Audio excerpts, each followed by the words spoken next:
Welcome back. Forbes ने top 100 Indians की list जारी की है, जिसमें मुकेश अंबानी लगातार 13वीं बार सबसे अमीर भारतीय बने हैं। अंबानी की संपत्ति में इस साल 73% का इजाफा हुआ है। रिलायंस इंडस्ट्रीज के चेयरमैन मुकेश अंबानी लगातार 13वीं बार हिंदुस्तान के सबसे अमीर बन गए हैं। मुकेश अंबानी पिछले 13 साल से भारत के सबसे अमीर आदमी हैं। फोर्ब्स इंडिया की ओर से इंडिया के 100 सबसे अमीर लोगों की जो लिस्ट जारी हुई है, उसमें पहले नंबर पर रिलायंस इंडस्ट्रीज के चेयरमैन मुकेश अंबानी हैं। इस लिस्ट में मुकेश अंबानी की कुल संपत्ति 88 बिलियन US डॉलर से ज्यादा बताई गई है। फोर्ब्स की लिस्ट में गौतम अडानी दूसरे नंबर पर हैं। उनकी कुल संपत्ति 25 बिलियन US डॉलर है। अंबानी और अडानी की नेटवर्थ में 63 बिलियन डॉलर का अंतर है। इस साल अंबानी की संपत्ति में 73% का इजाफा हुआ है। बात अगर रिलायंस इंडस्ट्री और उसकी कंपनियों की जाए तो रिलायंस जियो में इस साल भारी भरकम विदेशी निवेश आया, जिसकी वजह से अंबानी की संपत्ति में बम्पर इजाफा हुआ है। अंबानी ने रिलायंस जियो प्लेटफॉर्म से 2 लाख करोड़ से ज्यादा की रकम जुटाई। अंबानी ने रिलायंस जियो प्लेटफॉर्म से 2 लाख करोड़ से ज्यादा की रकम जुटाई। मुकेश अंबानी ने रिलायंस रिटेल से भी 5 अरब डॉलर की संपत्ति जुटाई। भारत में 2G मोबाइल सर्विस बिल्डअप करने में 25 साल लग गए, लेकिन रिलायंस जियो सिर्फ और सिर्फ 3 साल में देश को 4G सर्विस दी।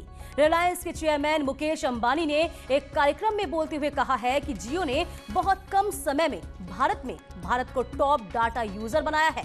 मुकेश अंबानी ने कहा है कि जियो से पहले इंटरनेट डाटा यूजिंग में भारत का स्थान 155वां था, लेकिन जब से जियो आया तो भारत के लोगों को किफायती इंटरनेट मिला और आज भारत टॉप पर है। उन्होंने कहा जल्द ही रिलायंस जियो भारत में 5G सेवा शुरू करेगी और कंपनी इसके लिए तैयार है।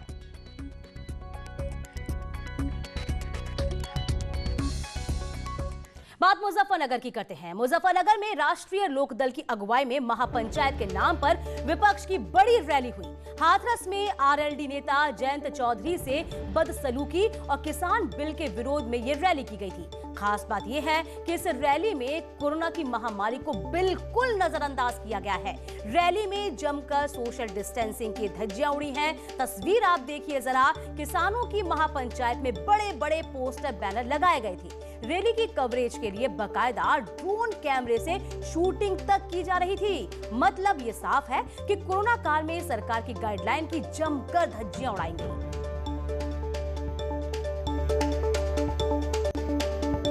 कई बार हाथापाई तक की नौबत आ गई। राष्ट्रीय लोकदल के कार्यकर्ता और भारतीय किसान यूनियन के कार्यकर्ता भी आपस में भिड़ गए, जूतम पैजार भी हो गई। लेकिन जयंत चौधरी ने किसी तरह से स्थिति को संभाला और उन्होंने मेज पर खड़े होकर ही भाषण दिया। हालांकि जिस दौरान वो मेज पर खड़े हुए, मेज भी टूट गई। इससे अंदाज़ा लगाया जा सकता है कि महापंचायत में कितनी अव्यवस्था रही। खासतौर से कोविड गाइडलाइंस का बिल्कुल पालन नहीं किया गया। यहाँ हज़ारों की संख्या में कार्यकर्ता जुटे और किसी ने भी चेहरे पर मास्क नहीं लगा रखा था। सैनिटाइजर तो छोड़ ही दीजिए। कोविड प्रोटोकॉल का जमकर उल्लंघन हुआ है। देखने वाली बात होगी कि प्रशासन इस पर क्या एक्शन लेता है, क्योंकि प्रशासन ने इस महापंचायत को अनुमति नहीं दी थी। विपक्ष ने आज एक मंच पर इकट्ठा होकर ये संदेश देने की कोशिश की कि 2022 के चुनाव में हो सकता है कि वो एक साथ मिलकर चुनाव लड़े। जयंत चौधरी पर हाथरस में जो लाठीचार्ज हुआ वो तो महज बहाना है। दरअसल असली मकसद विपक्षी पार्टियों को अपनी सियासत चमकाना है। कैमरा पर्सन अभिषेक शर्मा के साथ उमेश श्रीवास्तव, न्यूज़ 18 मुजफ्फरनगर।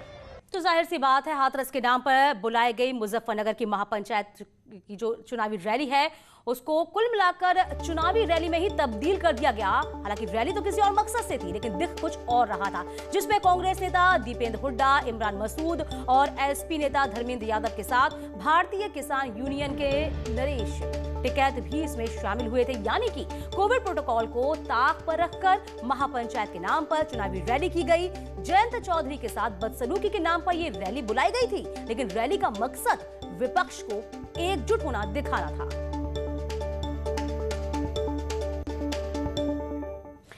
वहीं सीएम योगी ने विपक्ष पर निशाना साधते हुए कहा है कि लोग मुजफ्फरनगर का दंगा नहीं भूले हैं। सीएम योगी का विपक्ष पर यह निशाना है। साफ तौर पर उन्होंने कहा कि मुजफ्फरनगर का दंगा लोग कतई नहीं भूले, दंगा इनकी रग रग में बसा हुआ है। ये लोग जो प्रदेश के अंदर 15 वर्षों से शासन कर रहे थे, ये लोग प्रदेश को आखिर कहां ले जा रहे थे? कैराना में व्यापक पलायन, कांधला में व्यापक पलायन, मुजफ्फरनगर का दंगा, और ये दंगा इनकी रग रग में बसाव है। जाति के नाम पर लड़ा करके,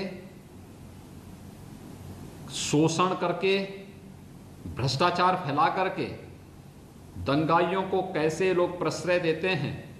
मुजफ्फरनगर का दंगा मुझे लगता है कि पश्चिमी उत्तर प्रदेश के लोग नहीं भूले होंगे, और इसीलिए मैं आप सब कार्यकर्ताओं का आह्वान करने के लिए आया हूं कि इन दंगा के सरपरस्तों से सावधान रहने की आवश्यकता है।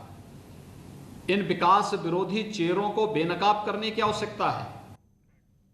और इसी के साथ इस बुलेटिन में अभी के लिए बस इतना ही। वक्त छोटे से ब्रेक का। ब्रेक के उस पर आप जरूर देखिए बॉलीवुड लोग।